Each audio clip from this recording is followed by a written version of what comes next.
There's a lot of support for kids and young people that are in crisis, and there's a lot of support for the kids that are the elite. But the ones that sit in the middle, the ones that are kind of just figuring it out and still showing up but could go either way, there's not enough support there for those kids. I tried to find support for some young people that were experiencing mental health, and I was turned away. It was like, oh no, our books are full, or their symptoms aren't matching what our requirements are. So I decided to start Kiilalaana as an after-school program for young women while I was pregnant with my 5th child, working full-time, and I thought I'll figure it out as I go. We do things like cultural days out on country. We bring facilitators in to not only teach their knowledge but to share their stories.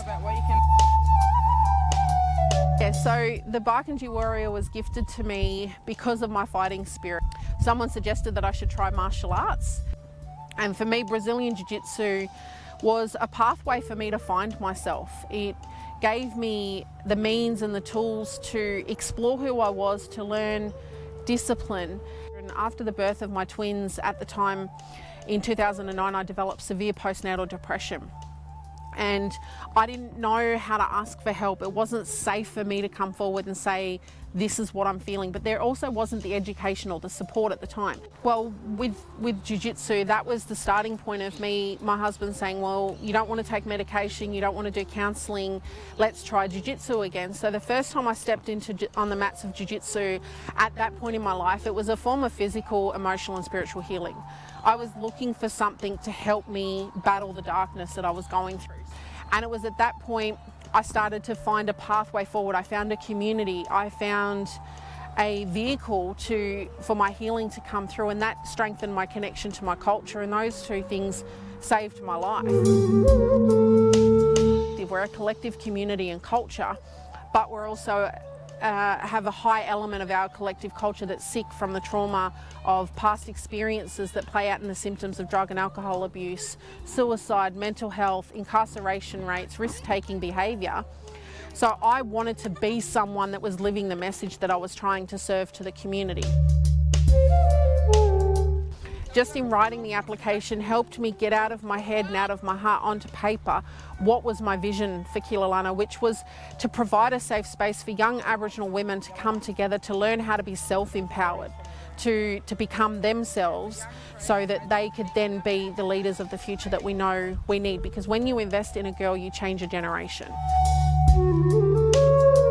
Leadership is important, but I think what's more important is heart-led leadership. Is when you're being or doing something in service of others, that's when we start to come back to humanity. That's when we take the ego out of the equation, and then that's when we're doing something for the collective benefit of other people, which then has ripple effects and healing for our communities and our society.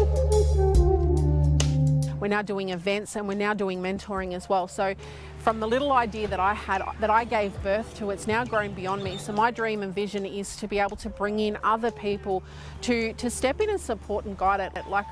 My dream is to be in a position where we can have our own space, we can have a bus, I can step away from the direct delivery of the program and employ a program coordinator and a CEO who has the strength and the conviction and the skill sets to guide this as a not-for-profit, as a growing entity, into something that has so much potential.